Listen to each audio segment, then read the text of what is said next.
میں سے سورہ زخرف کی آیت نمبر 67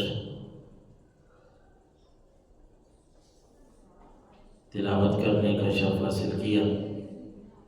اللہ تعالیٰ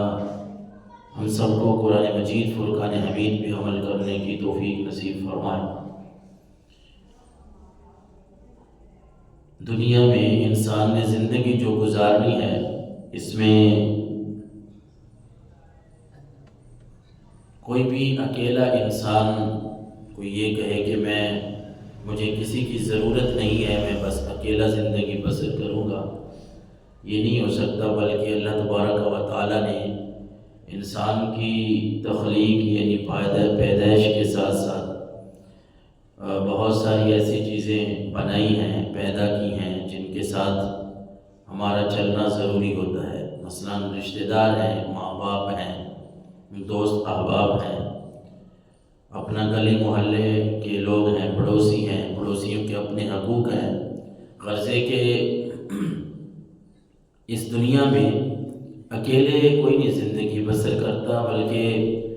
سارے لوگوں کے ساتھ چل کے زندگی گزارنی ہے۔ اور پھر یہ بھی رب کا امتحان ہے کہ جب ہم نے لوگوں کے ساتھ زندگی بسر کرنی ہے تو لوگ تو اچھے بھی ہیں، برے بھی ہیں۔ اچھے لوگ بھی اس دنیا میں زندگی گزار رہے ہیں، برے لوگ بھی اس دنیا میں رہتے ہیں، تو ہمارے لیے اللہ تبارک و تعالیٰ نے قرآن مجید میں، سرکار دو عالم صلی اللہ علیہ وسلم نے حدیث میں پھر ہمیں ایک معیار دیا ہے دوستی کا، کہ ہم نے اگر کسی کے ساتھ رہنا ہے نا تو ہماری دوستی کا معیار کیا ہونا چاہیے۔ یہ تو نہیں ہے کہ انسان یہ نہ دیکھے کہ کوئی شخص، کوئی انسان اچھا ہے یا برا، اس کے ساتھ دوستی شروع کر دے، اس کے ساتھ اٹھنا بیٹھنا شروع کر دے گا، تو انسان کی وہی عادتیں بن جاتی ہیں جو انسان کے دوست کی ہوتی ہیں۔ بلکہ جس طرح نسبت کی اگر بات کریں تو ہم مسجد میں بیٹھے ہیں، مسجد اللہ کا گھر ہے، مسجد بننے کے لیے جب اینٹیں آتی ہیں نا تو ایک وہ اینٹ ہوتی ہے جو مسجد کے اندر مسجد کی دیواروں میں لگتی ہے، اور ایک وہ اینٹ ہوتی ہے جو بیت الخلاء میں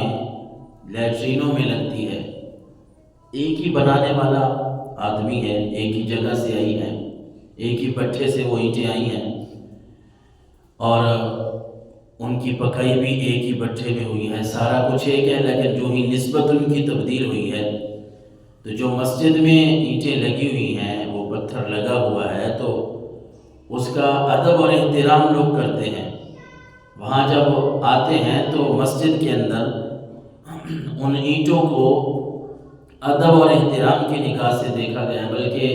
بعض دفعہ تو ہم بزرگوں کو دیکھتے ہیں کہ وہ مسجد کی دیواروں کو بوسہ دے رہے ہوتے ہیں، چوم رہے ہوتے ہیں۔ اور ایک وہ اینٹ ہے جس کو بیت الخلاء میں واش روم میں لگا دیا گیا ہے، اس کی نسبت